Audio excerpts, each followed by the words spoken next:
अस्सलामुअलैकुम वरहमतुल्लाहि वबरकातुहू। जी हाँ, मैं हाजिर हूँ एक बहुत ही ख़ास वीडियो लेकर मैट्रिक के लिए, क्योंकि बहुत बच्चे कह रहे थे कि सर मैट्रिक का वीडियो पोस्ट कीजिए। तो जी हाँ, आज मैं हाजिर हूँ बिहार बोर्ड का जो ऑफिशियल मॉडल पेपर आया है उसके वीडियो के साथ। तो आप देखें, इसमें जो भी सवालात है, जैसे ऑब्जेक्टिव है या फिर सब्जेक्टिव है, मैं सब सवाल को हल करने वाला हूँ। तो आप यकीन माने, ये जो मॉडल पेपर आया हुआ है official model paper Bihar board का, इसी से 50% से ज़्यादा सवाल रहने वाले हैं। और मैं जो अभी आपको बताने वाला हूँ इस वीडियो में, वो सब आप सुन लें तो मैं कह रहा हूँ कि 80% से ज़्यादा नंबर आप सिर्फ इस वीडियो को देखने के बाद ले आ सकते हो। बस आपको उर्दू लिखना आनी चाहिए।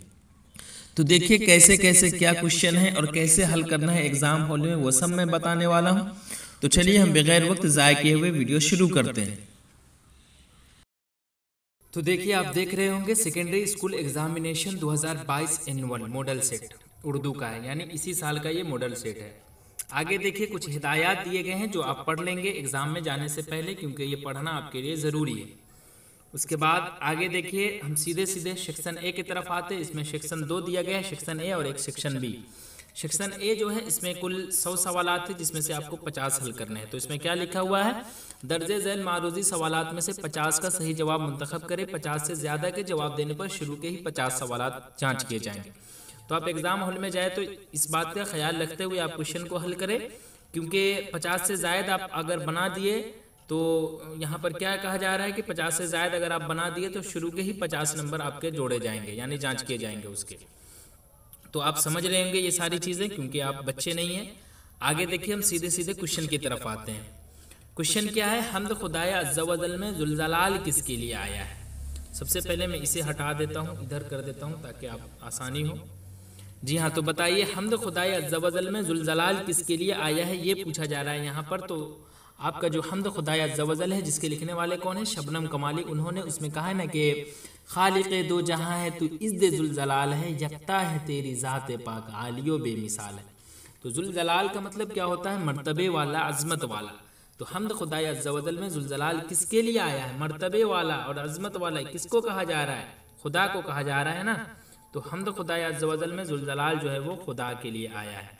ठीक है, आगे देखिए शबनम क्या है यहाँ पर पूछा जा रहा है। तो देखिए हम्द खुदाया अज़्ज़ा व जल के जो मुसन्निफ है इनका नाम क्या है, शबनम कमाली, और इनका असल नाम क्या है, मुस्तफ़ा रज़ा है, जो एग्जाम में अक्सर पूछा जाता है। और तखल्लुस जो है ये इनका शबनम है। तो क्या हो जाएगा, इनका तखल्लुस जो है वो शबनम है। और मैं इनके बारे में कुछ बता दूं कि इनकी पैदाइश जो है वो 22 जुलाई 1938 ईस्वी को पुखड़ैरा ज़िला सीतामढ़ी में हुई। जी हाँ, और इनकी वफ़ात के बारे में बहुत सारा मतलब इख्तिलाफ है। हालांकि हकीकत यह है कि 19 अगस्त 2004 ईस्वी में इनकी वफ़ात हुई थी। और ये शबनम कमाली जो है ये अपने ओहदे के मतलब अपने ओहद के बहुत बड़े शायर थे, इसलिए आप इनके बारे में पढ़ेंगे तो बहुत जानकारी मिलेगी। आगे देखिए, जिस नज़्म में प्यारे नबी मोहम्मद सल्लल्लाहु अलैहि वसल्लम की तारीफ़ व तौसीफ़ बयान की जाए उसे क्या कहते हैं। एक नात है ना, नाते रसूल पाक का मिसरा है खूब तर, या साहिबल जमाल व या सैयदल बशर। तो नाते रसूल, नाते रसूल यहाँ पर आया ना, इसी तरह आप याद रखें अगर नहीं याद आता है तो नाते रसूल पाक का, इससे क्या पता चला कि नात में यानी जिसमें हुजूर सल्लल्लाहु अलैहि वसल्लम की तारीफ़ व तौसीफ़ बयान की जाए उसे हम क्या कहते हैं, नात कहते हैं। और जिसमें खुदा ताला की तारीफ बयान की जाए उसे हम हम्द कहते हैं। और ये सवाल अक्सर पूछे जाते हैं हर साल, इस मरतबा भी आप लिख लें एग्जाम में पूछा जाएगा। आगे देखिए सवाल नंबर 4 में है, सुहेल अज़ीमाबादी कहाँ पैदा हुए। जी हाँ, अज़ीमाबादी पटना का ही पुराना नाम है ना, कदीम नाम क्या है, अज़ीमाबाद। तो सुहेल अज़ीमाबादी कहाँ पैदा हुए, पटना में पैदा हुए। आगे देखिए, भाभी जान की गैर मौजूदगी में रुकैया भाभी दिल बहलाने और वक्त काटने के लिए क्या करती थी। जी हाँ, तो क्या करती थी, सिलाई व कढ़ाई करती थी, रिसाला पढ़ा करती थी, टीवी देखा करती थी, या फिर खतूत लिखा करती थी। तो जी हाँ, ये जो भाभी जान है, जिसके ये एक अफसाना है जिसके लिखने वाले सुहेल अज़ीमाबादी हैं। तो वो क्या करती थी रुकैया भाभी दिल बहलाने के लिए फुर्सत समय में, तो वो खतूत लिखा करती थी, ऑप्शन डी। आगे देखिए, नूर की जिद क्या है। जी हाँ, तो नूर का मतलब क्या होता है, सबसे पहले मुझे आप बताएं। नूर का मतलब होता है रोशनी, यानी नूर का माने रोशनी, तो रोशनी का अंधेरा होगा। तो अब अंधेरा किसके माने होता है इसमें से बताइए आप, कुल्फत, जुल्मत, हिकमत, शिरकत। तो जुल्मत का मतलब होता है अंधेरा, इसलिए ऑप्शन बी जो है वो नूर की जिद है। आगे है फिरार किसका अफसाना है। जी हाँ, आपके किताब में शुरू में जो है कितने हैं, 5 या 4 है ना, 4 अफसाने पढ़ने, एक भाभी जान, एक फिरार, एक कटी हुई शाख और एक आशियाना। भाभी जान के मुसन्निफ है सुहेल अजीम आबादी, फिरार के है सैयद मोहम्मद मोहसिन, कटी हुई शाख के डॉक्टर कमर जहां और आशियाना के निगार अजीम। तो यहाँ पर फिरार का पूछा जा रहा है, तो फिरार के कौन है, सैयद मोहम्मद मोहसिन, यानी ऑप्शन बी। आगे देखिए कमर जहां का पहला अफसाना कौन है। जी हाँ, तो कमर जहां का आपको पढ़ना है कटी हुई शाख। इसमें पूछ रहा है कि कमर जहां का पहला अफसाना कौन है, ओहदे वफा, सनम बेवफा, जुनूने वफा या सिला वफा। ऑप्शन देखिए कितना खतरनाक दिया गया है। तो जुनूने वफा जो है वो कमर जहां का पहला अफसाना है। आगे देखिए मादा परस्त सिर्फ डैश डैश डैश, हाल में जी रहे होते हैं, माजी में जी रहे होते हैं, मुस्तकबिल में जी रहे होते हैं, या हाल, माजी और मुस्तकबिल में जी रहे होते हैं। यानी क्या कहते हैं उसे, हाल का मतलब क्या हो गया, अभी वाला, माजी का मतलब जो गुजरा हुआ ज़माना, और मुस्तकबिल का मतलब आने वाला। तो मादा परस्त का मतलब क्या होता है, यहाँ पर नास्तिक जिसे कहते हैं, जो खुदा को नहीं मानता है उसे ही हम कहते हैं। यानी उसका कोई मजहब नहीं होता है। उनका कहना होता है कि क्या कहते हैं, ये जो कायनात है ये खुद बना है, तो उसे हम क्या कहते हैं, नास्तिक कहते हैं। तो मादा परस्त सिर्फ हाल में ही जीते हैं ना, उनका कहने का मतलब है कि ये जो कायनात चल रहा है ये खुद ब खुद बना है। तो मादा परस्त सिर्फ हाल में ही जी रहे होते हैं। आगे देखिए निगार अजीम का अफसाना आशियाना किस तरह का अफसाना है। तो जी हाँ, निगार अजीम का अफसाना जो है वो किस तरह का है, नफ्सियाती है। याद रखिए आप, कहाँ गया ये, ऑप्शन ए। आगे देखिए सबसे ज़्यादा पूछा जाता है यह सवाल, क्यूटे में ग्लोबल वार्मिंग पर कॉन्फ्रेंस कब हुई थी। तो कब हुई थी, जी हाँ 2007 ईस्वी में हुई थी, ये आपको तो मालूम होगा। धान के खेतों और गाय भैंस के गोबर से कौन सी गैस बनती है, तो मीथेन गैस बनती है, ऑप्शन ए। आगे है अथारुस सनादिद किसकी तसनीफ है, सबसे ज्यादा पूछा जाता है, तो किसकी तसनीफ है, सर सैयद अहमद खां की। क्लास 10th में कुछ नहीं है, वही क्वेश्चन को बार बार हर साल पूछा जाता है। अभी मैं जब क्वेश्चन करा रहा हूँ आप देखेंगे एक ही सवाल को बार बार पूछा जाता है, इसलिए आप 2-3 साल के क्वेश्चन को अच्छे से पढ़ ले, आपके एग्जाम के लिए काफी है वो। आगे देखिए डॉक्टर अब्दुल मुगनी के मुताबिक अदब समझने वालों का हल्का रोज बरोज क्या हो रहा है। जी हाँ, क्या हो रहा है यहाँ पर पूछा जा रहा है। तो देखिए डॉक्टर अब्दुल मुगनी के मुताबिक जो है ना, अमद समझने वाले का हल्का रोज बरोज जो है वो घटता जा रहा है, समझे। तो ऑप्शन बी इसका सही हो जाएगा। और पढ़ने वालों का हल्का जो है वो बढ़ता जा रहा है, समझने वाले ज्यादा नहीं है। आप खुद सोचे ना, आप क्लास 10th में हो, एक मैं मिसाल दे रहा हूँ कि आप क्लास 10th में हो, अभी आप पढ़ रहे हो, यानी पढ़ रहे हो, और जब एग्जाम खत्म उसके बाद दोबारा दरख्शां को खोलोगे नहीं। तो उसी तरह उनके भी मुताबिक यही चीजें हैं कि पढ़ने वाले ज्यादा हैं लेकिन समझ के कोई नहीं पढ़ रहे हैं। एग्जाम के लिए आप पढ़ रहे हैं ना, यकीन जाने आप एग्जाम के लिए पढ़ रहे हैं, उसके बाद आप दोबारा पढ़ेंगे भी नहीं। तो यही चीज है। आगे देखिए भीमराव की मादरी जबान क्या थी। तो जी हाँ, भीमराव अंबेडकर की मादरी जबान क्या थी, आप बताएं। मराठी जबान थी, इसलिए ऑप्शन ए इसका सही हो जाएगा। आगे देखिए आगा हश्र कश्मीरी का ताल्लुक किस सिंफ से है। तो बताइए आप किस सिंफ से है, क्या नाम है उसका, ड्रामा, उर्दू ड्रामा निगारिया और आगा हश्र। तो इसका क्या हो जाएगा, ड्रामा, मतलब सबक का नाम ही है, तो इसी से पता चल गया। उसके बाद है लुत्फुर रहमान को उर्दू तदरीस के अलावा किस चीज़ से ज़्यादा दिलचस्पी थी। जी हाँ, तो लुत्फुर रहमान को उर्दू तदरीस के अलावा सियासत में ज़्यादा दिलचस्पी थी। आगे देखिए सवाल नंबर 18, ज़मीन के बाशिंदों को कितने तरह के ग्रहण से वास्ता पड़ता है। तो ये तो आपको मालूम होगा, 2 तरह के ग्रहण से वास्ता पड़ता है, एक क्या है, एक सूरज ग्रहण और एक चांद ग्रहण। आगे है आर्य सिद्धांत और तंत्र किताब कहाँ लिखी गई। जी हाँ, तो ये तेलंगाना में लिखी गई, ऑप्शन बी। आगे देखिए जमीन किसका तवाफ करती है। तो जी हाँ, आपको तो मालूम ही होगा कि जमीन जो है वो सूरज का तवाफ करती है। ये साइंस वाला क्वेश्चन है, इसमें आप वो सब जानते होंगे। नज़ीर अहमद की वफ़ात कब हुई। जी हाँ, इससे बहुत सारे सवाल पूछे जाते हैं, जैसे नज़ीर अहमद क्या है, तो नाविल निगार है, इनका पहला नाविल का नाम क्या है, तो मरातुल उरूस है। तो ये सब आप याद रखें। तो यहाँ पर पूछा जा रहा है कि नज़ीर अहमद की वफ़ात कब हुई। तो कब हुई, 1910 ईस्वी में जो है ना इनकी वफ़ात हुई थी। और कब हुई थी, तो मतलब फालिज का असर हुआ तो ये इनकी वफ़ात हो गई थी। और इनकी पैदाइश की बात करें तो ये 6 दिसंबर 1836 ईस्वी को हुई थी। गालिब का असल नाम क्या था, इस मरतबा भी पूछा जाएगा, आप यकीन करो। गालिब का असल नाम क्या है, तो मिर्ज़ा असदुल्ला खां गालिब है। देखिए इसमें असदुल्ला खां आइन से दिया गया है, यहाँ पर आपका इमला दुरुस्त की मतलब जांचा जा रहा है। तो गालिब का असल नाम क्या है? गालिब का असदुल्ला खां गालिब नाम है।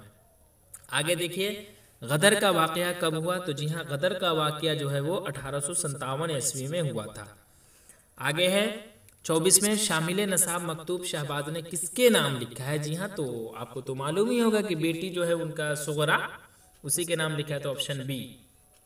उसके बाद है अब्दुल गफूर शहबाज का ताल्लुक किस सूबा से था? जी हाँ, सूबा से मतलब राज्य से था, तो बताइए आप किस सूबा से था? ये बिहार से था, है ना। आगे देखिए मेहदी अफादी ने कितनी शादियां की? बताएं, हम लोग की अभी एक भी नहीं हुई है और ये कितने शादी करके बैठे थे? तीन तीन, एक दो नहीं, तीन तीन शादी करके बैठे थे, ऑप्शन बी। चलिए आगे देखिए सवाल नंबर 27, शामिल नसाब इंटरव्यू में किसका इंटरव्यू लिया गया? जी हाँ, तो अब बताएं किनका इंटरव्यू लिया गया? प्रेमचंद्र, बेदी, कृष्णचंद्र या मंटू? तो आप बताएं किनका इंटरव्यू लिया गया? यहाँ पर इंटरव्यू का नाम ही है बेदी से इंटरव्यू, तो किसका इंटरव्यू लिया गया होगा उसमें? बेदी का ना लिया गया होगा, तो ऑप्शन बी। चलिए आगे देखिए सवाल नंबर 28 में है फैयाज रिफत का ताल्लुक किस शोबे से था? तो किस शोबे से था? ऑल इंडिया रेडियो से था, इसलिए इसका ऑप्शन बी हो जाएगा सही। आगे देखिए चकबस्त की पैदाइश कहाँ हुई? जी हाँ, पूछा जा रहा है। तो चकबस्त की पंडित ब्रज नारायण चकबस्त की पैदाइश जो है वो फैजाबाद में हुई। इनका असल नाम अगर पूछे तो आप यही बताएंगे जो मैं अभी आपको बताया हूँ। आगे है शामिल नसाब मनाजिर फितरत या जिसे हम मनाजिर कुदरत कहते हैं, उसके शायर कौन है? तो अब बताएं उसके शायर कौन है? यही चकबस्त ही है ना, पंडित ब्रज नारायण, जिनका तखल्लुस चकबस्त है, जो 1882 ईस्वी में पैदा हुए थे, तो ऑप्शन सी। आगे देखिए जगन्नाथ आज़ाद का इंतकाल कब हुआ? यहाँ पर पूछा जा रहा है। तो 2004 ईस्वी में जो है ये दिल्ली में इनका इंतकाल हुआ था। आगे है परवेज शाहिदी ने किस साल मैट्रिक किया? जी हाँ, किस साल मैट्रिक किया? तो 1925 ईस्वी में जो है ये मैट्रिक किए थे।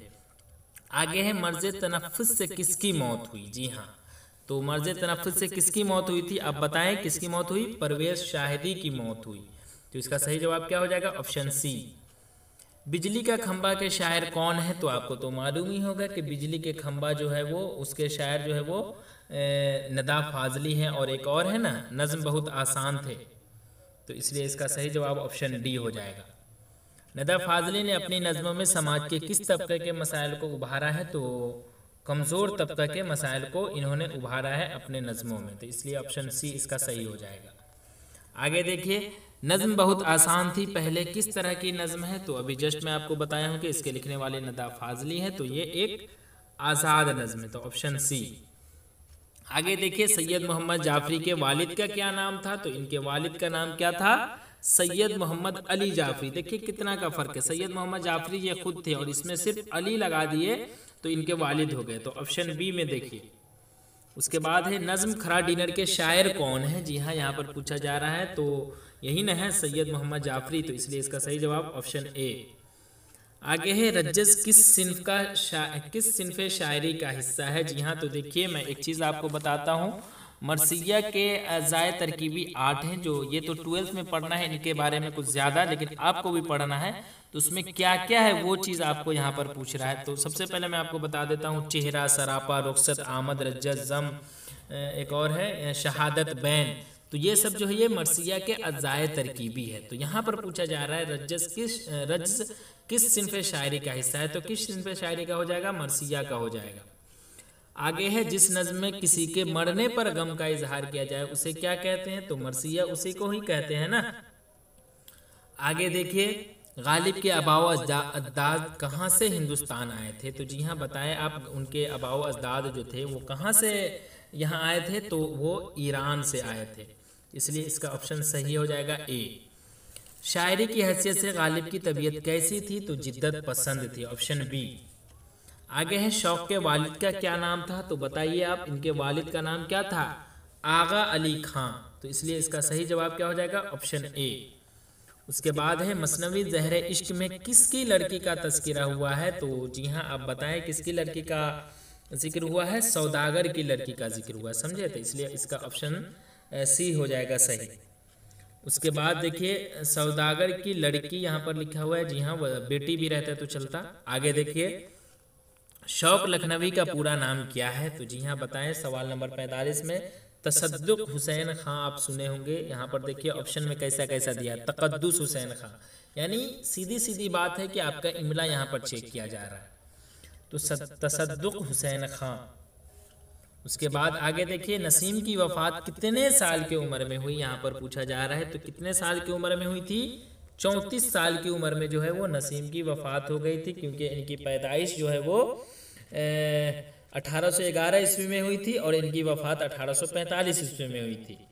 और अगर हम इनके असल नाम की बात करें तो दया शंकर कौल है, समझे।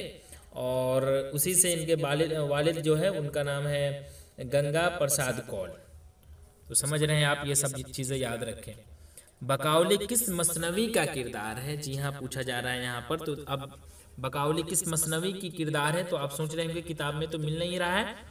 तो गुलजार नसीम में जो नीचे में लिखा रहता है पैराग्राफ आपने पढ़ा, उसमें आप देखिए वहाँ पर लिखा होगा बकाउली किस मसनवी का किरदार है, तो गुलजार नसीम का है। आगे है गंगा प्रसाद कौल, या आ गया ना। दया शंकर नसीम के कौन थे? अभी जस्ट मैं आपको बताया था कि दया शंकर कौल असल नाम था इनका और इनके वालिद का नाम गंगा प्रसाद कौल था। तो ये कौन हो जाएंगे? गंगा प्रसाद कौल दया शंकर नसीम के कौन थे फिर? तो वालिद थे। आगे देखिए, मसहफ़ी की जाए पैदाइश कहाँ है? 49 नंबर क्वेश्चन। तो कहाँ है? अमरोहा में है, इसलिए इसका सही जवाब ऑप्शन बी। कौन मशहूर शायर मसहफ़ी के शायर थे? तो कौन मशहूर शायर मसहफ़ी के शागिर्द थे, यहाँ पर पूछा जा रहा है। तो जी हाँ, कौन थे बताइए आप लोग? आतिश लखनवी थे, इसलिए इसका सही जवाब ऑप्शन ए। आगे है मुबारक अजीमाबादी के वालिद का क्या नाम था? तो वालिद का नाम क्या था? फिदा हुसैन वामिक, इसलिए इसका सही जवाब है ऑप्शन ए। जिस गज़ल में रदीफ ना हो उस गज़ल को क्या कहते हैं? तो उस गज़ल को हम गैर मुरद्दिफ कहते हैं। अहमद फराज का ताल्लुक किस मुल्क से है? तो अहमद फराज का ताल्लुक जो है वो पाकिस्तान से है, ऑप्शन सी। आगे देखिए, हसन नईम का सने पैदाइश क्या है? तो हसन नईम का सने पैदाइश क्या है? 1924 ईस्वी है, इसलिए इसका ऑप्शन बी हो जाएगा। चलिए, उसके बाद है सवाल नंबर 55 में, परवीन शाकिर किस हैसियत से मशहूर हुई? गज़ल गो, मरसिया गो, दास्तान गो या फिर नाविल निगार? तो देखिए, परवीन शाकिर का आपको क्या पढ़ना है? गज़ल पढ़ना है ना। एक है ना, गए मौसम में जो खिलते थे गुलाबों की तरह, दिल पे उतरेंगे वही ख्वाब अजाबों की तरह, राख के ढेर पे अब रात बसर करनी है, जल चुके हैं मेरे खेमे मेरे ख्वाबों की तरह। एक ये था, और एक थी बारिश हुई तो फूलों के तन चाक हो गए, मौसम के हाथ भीग के सफ़ाक हो गए, बादल को क्या खबर है कि बारिश की चाह में कैसे बुलंदो बाला शजर खाक हो गए। तो ये क्या है? इनका गज़ल है। तो वो किस हैसियत से मशहूर हुई? तो गज़ल गो, ऑप्शन ए। आगे है 56 नंबर क्वेश्चन में, इरफान सिद्दीकी का इंतकाल कब हुआ? यहाँ पर पूछा जा रहा है। तो इनका इंतकाल जो है वो 2004 ईस्वी में ब्रेन ट्यूमर की वजह से हुई थी, समझे। आपसे एग्जाम में पूछा जा सकता है कि इरफान सिद्दीकी का इंतकाल जो हुआ था वो किस वजह से हुआ? तो ब्रेन ट्यूमर की वजह से हुआ। और इनकी वफात की मैं बात करूँ तो 8 जनवरी 1939 ईस्वी को कहाँ हुई? बदायूं में हुई थी। तो इसका सही जवाब ऑप्शन बी है। आगे है शामिल नसाब दोहे के शायर कौन है? सवाल नंबर 57 में पूछा जा रहा है। तो कौन है? ज़फ़र गोरखपुरी है। तो इसलिए इसका सही जवाब क्या हो जाएगा? Option C. आगे देखिए, सवाल नंबर 58 में है, दोहा में कितने मिसरे होते हैं? दो हा। तो दो होगा ना, मतलब नाम से ही पता चल रहा है कि कितना होगा। तो दोहा में दो होते हैं। आगे देखिए, और कसीदा ये रुबाई में पूछ देते हैं, रुबाई में 4 होते हैं। यही दोनों आपके एग्जाम में अक्सर पूछे जाते हैं। तो रुबाई में पूछे तो 4 और दोहा में 2। सवाल नंबर 59 में, उर्दू में गीत की शमूलियत किस शायरी के जरिए हुई है? तो जी हाँ, आप बताएं कि शायरी के हुई है। तो हिंदी। जी हाँ, उर्दू में गीत की शमूलियत की शायरी के जरिए हुई है, तो हिंदी से, ऑप्शन सी। सलाम मछली शहरी कब पैदा हुए? यहाँ पर पूछा जा रहा है। तो 1921 ईस्वी में यूपी में पैदा हुए, और इनकी वफात अगर पूछ दे तो 1973 ईस्वी में लाहौर में हुई थी। तो इसका सही जवाब यहाँ पर पैदाइश पूछा जा रहा है, तो 1921 हो गया। आगे है, उर्दू शायरी का पहला दबिस्तान कौन है? तो उर्दू शायरी का पहला दबिस्तान आप बताएं कौन है? दबिस्तान दक्कन, इसलिए इसका सही जवाब ऑप्शन बी। आज़ादी के बाद हिंदुस्तान में नए रियासतों की तश्कील किन बुनियादों पर अमल में आई? तो किन बुनियादों पर के अमल में आई आप बताएं? 62 नंबर क्वेश्चन का। तो लेसानी, ऑप्शन सी। आगे देखिए, अफसाना सेकेंड हैंड के अफसाना निगार कौन है? सवाल नंबर 63 में है। तो कौन है? वयकूम मोहम्मद बशीर, ऑप्शन बी। आगे है वात्रक नदी किस सूबा में वाक़ है, तो बताएं आप कहाँ है, गुजरात में है। तो इसका सही जवाब है ऑप्शन डी। 65 नंबर क्वेश्चन है कर्नाटक की जबान क्या है, तो कर्नाटक से कुछ समझ में आ रहा है, कैसा होगा, मतलब नाम से पता चल रहा है कुछ कन्नड़ जबान है। आगे देखिए सवाल नंबर 66 में क्या है, केतु किस जुर्म में जेल जाता है, तो देखिए केतु जो है वो जंगल काटने के जुर्म में जेल जाता है। बेचारा क्या करे, रोजी रोटी कमाने के खातिर अपने मालिक की बात मानकर जंगल काटता रहता है, उसी में वो जेल चला जाता है। असम में कौन जबान बोली जाती है, तो असम में कौन जबान बोली जाती है, आप बताएं। असम में जो है वो असम नामी है, तो असामी, ऑप्शन बी। आगे है सवाल नंबर 68, पिशाची अपभृंश से कौन जबान निकली। देखिए हो सकता है तलफ़ुज़ में मैं गलत बोल रहा हूँ, तो पिशाची पे से शुरू होता है इसलिए पंजाबी, समझे, इसी तरह याद रखें। बारिश की एक सुबह किसकी तख्लीक है, 69 नंबर क्वेश्चन है, तो किसका है, सियाकांत महापात्रा का है, ऑप्शन बी। आगे देखिए शामिल नसाब नज़्म व मुलाकात किस ज़बान की नज़्म है, तो किस ज़बान की नज़्म है बताइए आप लोग। सवाल नंबर 70 जो है वो मलयालम, ऑप्शन बी। पढ़ेगा, जी हाँ, गागेगी, देखिए है हो हूँ आए तो हम समझ लेंगे क्या, हाल, था थे थी आए तो माजी, और गागेगी आए तो मुस्तकबिल। तो यहाँ पर क्या आया है, गागेगी, तो क्या हो जाएगा, मुस्तकबिल हो जाएगा। आगे देखिए ज़ैल में खताब कौन है, जी हाँ देखिए, तो खताब किसे कहते हैं हम, जो मतलब सरकार के तरफ से दिया, तो वो क्या था, खताब ही था ना। उसी तरह खान बहादुर, अमीर शरीयत, शेखू, और शाद में शाद तो तखल्लुस हो गया, अमीर शरीयत हुआ नहीं, शेखू तो उर्फ हो गया, तो बच कौन गया, ऑप्शन बी में जो है 72 नंबर क्वेश्चन में वो हो गया क्या, खान बहादुर। तो इसमें से खान बहादुर जो है वो खताब की मिसाल है। आगे देखिए मुनासिब लब से जुमला मुकम्मल कीजिए। तुम कहा जाते हैं कहेंगे तो अच्छा नहीं होगा, जुमला नहीं बनेगा। उसके बाद हो, हूँ, है, तो जी हाँ तुम कहा जाते हो, ऑप्शन बी। और ये हर साल पूछा जाता है, इस मरतबा ये पूछा जाएगा, हो सकता है तो सेम यही क्वेश्चन उठा दे या वहाँ रख दे। मगरिब की ज़िद क्या होगी, यहाँ पर पूछा जा रहा है। तो मगरिब का मतलब क्या होता है, पश्चिम। मैं कल भी कवायद की एक वीडियो पोस्ट की थी, उसमें बताया था। तो मगरिब की ज़िद अगर पश्चिम है तो पश्चिम का मतलब पूरब, तो पूरब को क्या कहते हैं हम, मशरिक कहते हैं, इसलिए ऑप्शन ए।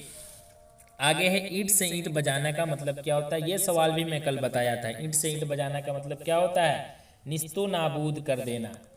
आगे है शौक का मुतरादिफ क्या होता है, ये सवाल भी मैं कल बताया था। शौक का मुतरादिफ ज़ौक़, ये सब सवाल हर साल पूछे जाते हैं। आगे देखिए बागीचा इसम की कौन सी किस्म है। देखिए एक होता है इसमें मुकब्बर और एक होता है इसमें मुसग्गर। मुकब्बर मतलब कबीर, जो कहते हैं ना, या अल्लाह हमारे कबीरा गुनाहों को माफ़ फरमा, तो वहीं से बना है, यहाँ पर यह मुकब्बर आया है। तो मुकब्बर का मतलब बड़ा होता है और मुसग्गर का मतलब छोटा होता है। जैसे अगर बाग रहता है ना, तो बाग का मतलब बड़ा हुआ ना, और बागीचा कह दिए तो ये छोटा हो गया। तो छोटा जो हुआ वो इसमें मुसग्गर, यानी सगीरा गुनाह को माफ़ फरमा कहते हैं ना, तो इसमें मुसग्गर हो गया बागीचा, और वही बाग रहता है तो इसमें मुकब्बर हो जाता है। आगे देखिए रुबाई में कितने मिसरे होते हैं। मैं बोला था ना शुरू में कि या तो आपसे दोहा के बारे में पूछे या रुबाई के बारे में, और इस बार भी आप लिख ले, ये दोनों सवाल में से कोई एक ज़रूर रहेगा। मैं तो कहता हूँ दोनों दे दें। तो रुबाई में कितने मिसरे होते हैं, 4 मिसरे होते हैं, और दोहे में 2 होते हैं। मदह का ताल्लुक किस सिनफ़े शायरी से है, जी हाँ, तो बताइए आप किस सिनफ़े शायरी से है मदह का ताल्लुक। 79 नंबर क्वेश्चन, तो कसीदा से है, ऑप्शन सी। आगे देखिए इसमें जमा की मिसाल है, सवाल नंबर 80 में है इसमें जमा। फौज की जमा अफवाज हो ही जाएगा, तो यानी फौज तो वाहिद हो गया। लड़कियां, जी हाँ, तो यही होगा ऑप्शन बी, क्योंकि लड़की है तो लड़की की जमा, लड़कियां, औरत है तो औरतें, और लड़कियां जो है ये इसमें जमा है। उसके बाद आगे देखिए सवाल नंबर 81 में है काम करने वाले को क्या कहते हैं। जी हाँ, तो काम करने वाले को क्या कहते हैं बताइए आप, फ़ाइल कहते हैं। देखिए अगर आपके कवायद मजबूत नहीं है तो आप कवायद की वीडियो ज़रूर देखें, मैं बना चुका हूँ और बहुत आसान ज़बान में समझाया हूँ, आप ज़रूर देखें। आगे है इसम अगर गिनती में एक से ज़्यादा हो तो क्या कहते हैं। जी हाँ, तो इसम अगर गिनती में, मैंने क्या कहा था, वाहिद एक को कहते हैं और एक से ज़ायद को जमा कहते हैं, ये मैं कहता हूँ ना। तो यहाँ पर कह रहा है इसम अगर गिनती में एक से ज़्यादा हो, तो एक से ज़्यादा हो तो उसे हम क्या कहते हैं, जमा कहते हैं। जैसे अभी ये था लड़की, लड़की है तो एक है, और लड़कियाँ कह दिए तो एक से ज़ायद हो गया ना। जैसे यहाँ पर क्वेश्चन था ना, आगे यहाँ पर वो चला गया आगे। बहरहाल आगे देखिए, आगे क्या है, सवाल नंबर 83, किसी काम के करने का शक किस फेल में मिलता है? जी हाँ, तो शक किस फेल में मिलता है? 83 नंबर क्वेश्चन का बताइए आप, किस फेल में मिलता है? तो वो माजी इहतिमाली में मिलता है, ऑप्शन ए। आगे है झैल में कलमा कौन है? देखिए वाई, झगड़ा वगड़ा। तो कलमा किसे, यानी मौजू मुहम्मल, आप समझे। मौजू किसे कहते हैं? मानेदार लफ्ज़ को, जिसका माने कुछ समझ में आया, और मुहम्मल कहते हैं जिसका माने कुछ ना समझ में आया। जैसे वाई वगड़ा का मतलब कुछ नहीं समझ में आया, और झगड़ा का मतलब समझ में आया, अच्छा दो आदमी झगड़ा कर रहे थे। तो झैल में कलमा कौन हो गया? Option C. चलिए अब आगे देखिए, सवाल नंबर 85 में अहमद लकड़ी की कुर्सी पर बैठा है, इस जुमले में फेल कौन है? एक होता है फेल, एक होता है फाइल, एक होता है मफऊल। फेल फाइल मफऊल की वीडियो में बता चुका हूं, आप वहां जाकर देखिए। अहमद लकड़ी की कुर्सी पर बैठा है, इस जुमले में फेल कौन है? तो बैठा है वो फेल है ना। चलिए आगे है, सही जुमला मुंतखब कीजिए। अर्जुन ने देखा, अर्जुन देखा, अर्जुन से देखा, अर्जुन ने देखी। तो अर्जुन ने देखी कहेंगे, अच्छा लगेगा, मतलब अर्जुन लड़की ये थोड़ी ना है। अर्जुन देखा नहीं, अर्जुन से देखा नहीं, अर्जुन ने देखा। ऑप्शन ए जो है इसका सही जवाब है। आगे देखिए, सवाल नंबर 87, गाय का मुजक्कर क्या है? तो गाय बैल है ना, तो बैल जो हो गया वो मुजक्कर हो गया, यानी पुलिंग। आगे है, मुतजाद अल्फाज की मिसाल है। जी हाँ, 88 नंबर क्वेश्चन में है। तो बताइए, आप कहते हैं ना नशेब फराज, खतो किताबत। मुतजाद का मतलब उल्टा, रंजो गम तो ये तो मुतरादिफ है, हुस्न जमाल ये तो मुतरादिफ यानी हम मानी है, ये खतो किताबत ये तो हम मानी है। तो नशेब फराज ऑप्शन ए जो है वो मुतजाद है। आगे देखिए, गज़ल का आखिरी शेर जिसमें शायर अपना तखल्लुस इस्तेमाल करता है, क्या कहलाता है? तो देखिए, एक होता है मतला और एक होता है मक्ता। देखिए मतला, मीम तो लाम आइन और मीम काफ तो आइन है ना। तो अब बताइए आप हमें कि अली बा तासा जो पढ़ते हैं तो उसमें ता पहले आता है कि काफ पहले आता है? बताइए आप हमें। 89 नंबर क्वेश्चन यही में हल होगा। तो पहले आप कहेंगे कि तो आता है, तो पहले जो आता है वो मतला हो गया, तो आया ना, तो पहला शेर हम मतला हो जाता है, और मक्ता बाद में आता है काफ, इसलिए बाद वाला हो जाएगा मक्ता। इसी तरह याद आप रखें। तो ये गज़ल का आखिरी शेर क्या हो जाएगा? मक्ता हो जाएगा। चलिए आगे देखिए, कलमा जामिद की मिसाल है। जी हाँ, तो कलमा जामिद की मिसाल कौन है? इसमें पहाड़ लिखना, पढ़ना, सुनना। तो कलमा जामिद 90 नंबर का बताइए आप, क्या हो जाएगा? पहाड़ हो जाएगा, क्योंकि पढ़ना नहीं होगा, सुनना नहीं होगा, लिखना नहीं होगा, ऑप्शन ए। चलिए आगे देखिए, अहमद पटना जा रहा है, इसमें फेल क्या है? अहमद फेल फाइल मफऊल में। अब बताइए फेल क्या है इसमें? तो बताइए आप क्या है? 91 नंबर क्वेश्चन में जा रहा है जो हो जाएगा वो फेल हो जाएगा, ऑप्शन सी। मिर्ज़ा असदुल्ला खां गालिब में गालिब क्या है? तो गालिब तखल्लुस है। फ़िक्र की जमा क्या है? तो फ़िक्र की जमा अफ़कार। ज़हीन तालिब इल्म में ज़हीन क्या है? तो सिफत है। तुम आए थे कौन सा सेगा है? जी हाँ, 95 नंबर क्वेश्चन। तो कौन सा? वाहिद हाजिर है, ऑप्शन बी। माजी बाइद की मिसाल दीजिए। तो माजी बाइद की मिसाल इसमें से कौन है? वह आया था हो जाएगा, दूर का ज़माना पाया जाता हो। इब्ने मरियम किसकी मिसाल है? तो इब्ने मरियम किसकी मिसाल है? इब्ने मरियम जो है वो कुन्नियत की मिसाल है, क्योंकि माँ बाप का नाम शामिल हो रहा है ना यहाँ पर, जिसमें माँ या बाप का नाम शामिल हो उसे हम कुन्नियत कहते हैं, इसलिए इसका सही जवाब है ऑप्शन सी। आगे है, इसमें तादाद, यानी इसमें तादाद इसमें से कौन है? बताइए। तो 1 2 3 4 5 ये इसमें तादाद होता है ना, तो 11 जो है वो इसमें तादाद है। आगे है, कुफ्र की जिद बताए। तो कुफ्र की जिद क्या होगा 99 नंबर क्वेश्चन का? ईमान। तो इसलिए इसका सही जवाब है सी। आगे है, रुबाई की जमा क्या होगी? तो रुबाई की जमा रुबाइयात, ऑप्शन बी।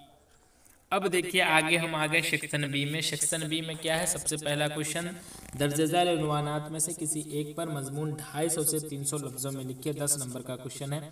मुहर्रम पर मैंने बता दिया है, यौम जमहूरिया पर मैंने बता ही दिया है, इंतखाब, बरसात का मौसम, APJ अब्दुल कलाम पर आप गाइड में भी देख सकते हैं। वैसे मैंने मुहर्रम और यौम जमहूरिया पर यूट्यूब पर पोस्ट कर दिया है वीडियो। आगे देखिए, अपने वालिद को ख़त लिखिए जिसमें मैट्रिक की तैयारी का जिक्र हो। तो मैट्रिक की तैयारी का जिक्र हो तो इसके भी वीडियो मैं पोस्ट कर चुका हूं यूट्यूब पर, आप जाकर प्लेलिस्ट खोलें, उसमें देखें ख़त और मजमून के नाम से एक प्लेलिस्ट बना होगा, उसमें जाकर आप देख सकते हैं। चलिए आगे देखें, सवाल नंबर 3 में दर्जे झैल में से किसी 10 सवालों का जवाब दीजिए। 20 क्वेश्चन दिया गया है जिसमें से आपको 10 सवालों का जवाब देना है। तो आपको 2 मार्क्स मिलेंगे। कितना आसान है, देखिए नज़ीर अहमद ने किसकी तालीम और तरबियत के लिए नावल लिखे, तो किसके लिए लिखे, बेटियों के तालीम और तरबियत के लिए नज़ीर अहमद जो है वो क्या कहते हैं, नावल लिखे। आगे है सवाल नंबर बी में, क्वेश्चन नंबर 2, सुहेल अजीमाबादी कहाँ पैदा हुए, तो अजीमाबाद से पता चल रहा है कि पटना में पैदा हुए। सवाल नंबर 3 यानी सी में देखिए, इंटरव्यू लेने वाले का नाम क्या है, तो इस्मत चुगताई है। सर सैयद का कौन सा मजमून आपके निसाब में शामिल है, तो रिया है शामिल। आगे है शबनम कमाली कहाँ पैदा हुए, तो मैं शुरू में ही बताया था कि शबनम कमाली जो है वो 1938 ईस्वी में पोखरेला जिला सीतामढ़ी में पैदा हुए और इनकी वफात जो है वो 2004 ईस्वी में हुई। याद रखे, फिर से मैं बता रहा हूँ। और आगे देखिए, उर्दू के किसी 2 अफसाना निगार का नाम लिखिए, तो 2 अफसाना निगार जैसे सुहेल अजीमाबादी है या सैयद मोहम्मद मोहसिन है, ये सब तो क्या है, ये सब अफसाना निगारी है ना, तो 2 पूछा जा रहा है, तो 2 हो गए, सुहेल अजीमाबादी और सैयद मोहम्मद मोहसिन। आगे है डॉक्टर मोहम्मद मोहसिन किस मौजू पर महारत रखते थे, तो ऑब्जेक्टिव में बताया हूँ ना, क्या था, नफ्सियात। आगे है क्योटो में ग्लोबल वार्मिंग पर कॉन्फ्रेंस कब हुई, तो ये भी क्वेश्चन आया था वहाँ पर, 2007 में हुआ। यानी बिहार बोर्ड जो है ना वो चाहता है कि आप नंबर हासिल करो। अब बताओ, ये सवाल ऑब्जेक्टिव में भी था और यहाँ भी है, इसी तरह आपके एग्जाम में भी रहेगा। तो वो आखिर चाहता है क्या है कि बिहार बोर्ड चाहता है कि नंबर दो, तो इसलिए आप लोग इसका फ़ायदा उठाओ। आगे देखिए, डॉक्टर अब्दुल मुगनी का कौन सा मजमून आपके निसाब में शामिल है, तो डॉक्टर अब्दुल मुगनी का कौन सा मजमून आपके निसाब में शामिल है, अदब की पहचान। हिंदुस्तान में मौजूद किसी 2 इलाकाई ज़बानों के नाम बताए, बहुत सारे हैं, उर्दू, आसामी, बंगला, तेलुगु, कन्नड़, मराठी, पंजाबी, ये सब क्या है, ये सब इलाकाई ज़बान है हिंदुस्तान का। आगे देखिए, इसमें नकरे की तारीफ माँ मिसाल लिखिए, कितना आसान है, जिससे पूरी ज़ात का इल्म हो उसे हम क्या कहते हैं, इसमें नकरा कहते हैं। जैसे शहर, पहाड़, नदी, तो इससे पूरी ज़ात का इल्म हो रहा है। लेकिन अगर हम वही कह देते पटना, तो इससे एक ख़ास शहर का पता चलता है कि अच्छा पटना वो शहर जो है वो, तो वो इसमें मार्फा हो जाता है। तो यहाँ पर इसमें नकरा पूछा जा रहा है, तो जिससे पूरी ज़ात का इल्म हो उसे हम क्या कहते हैं, इसमें नकरा कहते हैं। जैसे शहर, मैंने कहा शहर से पता नहीं चल रहा है कि किस शहर की बात की जा रही है, पहाड़ से नहीं पता चल रहा है कि इंडिया की पहाड़ या फिर नेपाल की पहाड़, तो ये सब क्या हो गया, इसमें नकरा। आगे देखिए, भीमराव की शादी किससे हुई थी, तो किससे हुई थी, रामाबाई से हुई थी। उसके बाद है सियाह रंग का काला संदूक त्रादुई को कहाँ मिला था, तो कहाँ मिला था आप बताएं, शमशान घाट में मिला था। उसके बाद है मेहदी अफादी का असल नाम क्या है, तो मेहदी अफादी का मेहदी हसन असल नाम है। उसके बाद है गालिब का पूरा नाम क्या है, तो मिर्ज़ा असदुल्ला खां गालिब, ये ऑब्जेक्टिव में भी आया था और यहाँ भी है। उसके बाद देखिए, आगा हश्र के किसी एक ड्रामा का नाम लिखे, तो रुस्तम सहराब जो है ये इनके एक ड्रामा का नाम है। उसके बाद है शिम्मी कौन थी, तो शिम्मी कौन थी, शिम्मी एक गरीब लड़की थी जिसे पढ़ने का बहुत शौक था, है ना, जिसका पूरा खर्च कौन मतलब जिम्मे ले ली थी, भाभी जान ले ली थी।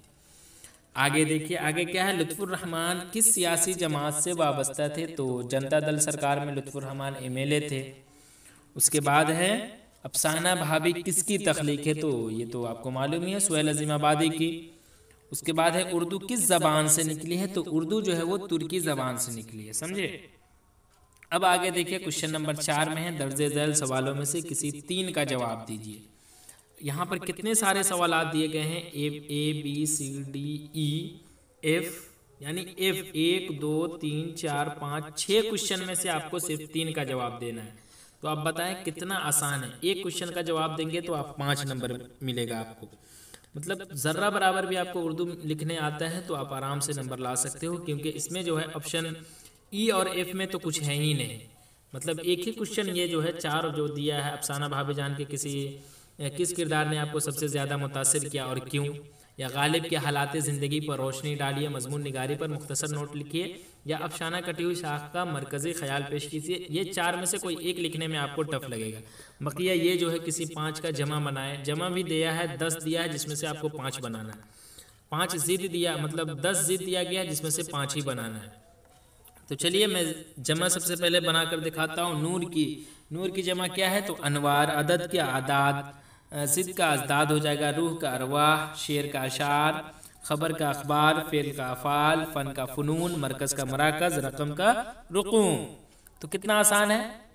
आगे देखिए किसी पांच के दर्जे झैल में से किसी पांच के अजदाद यानी उल्टा लिखिए। तो कुफ्र का क्या हो जाएगा? ईमान। मौत का क्या हो जाएगा? जिंदगी। अव्वल का आखिर। जंग का क्या हो जाएगा? सुलह। हक का क्या हो जाएगा? हक का बातिल हो जाएगा। जी हाँ।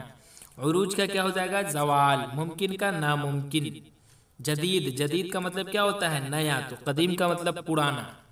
आलिम का क्या हो जाएगा? जाहिल। और इनकार का क्या हो जाएगा? इकरार। तो कुल इस तरह से रहे सारे सवालात जो मैंने आपको सारे सवालों को हल करके बता दिए कि कितना आसान है। आप आराम से जाओ एग्जाम हॉल में, इसी तरह से आप बनाओ। इसमें इसी तरह से रहेगा 6 क्वेश्चन, जिसमें से आपको 3 बनाना रहेगा। तो आप सबसे पहले जमा बना लेंगे और ज़िद बना लेंगे, या फिर जिनसियत जाहिर करने के लिए मुज़क्कर और मुअन्नस वाला हो सकता है दे तो वो भी आप बना सकते हो। तो चलिए आज के लिए बस इतना ही। वीडियो कैसी लगी आप ज़रूर कमेंट में बताएं। इंशाअल्लाह फिर मैं अगली वीडियो में बहुत जल्द आऊँगा। तब तक के लिए खुदा हाफिज़।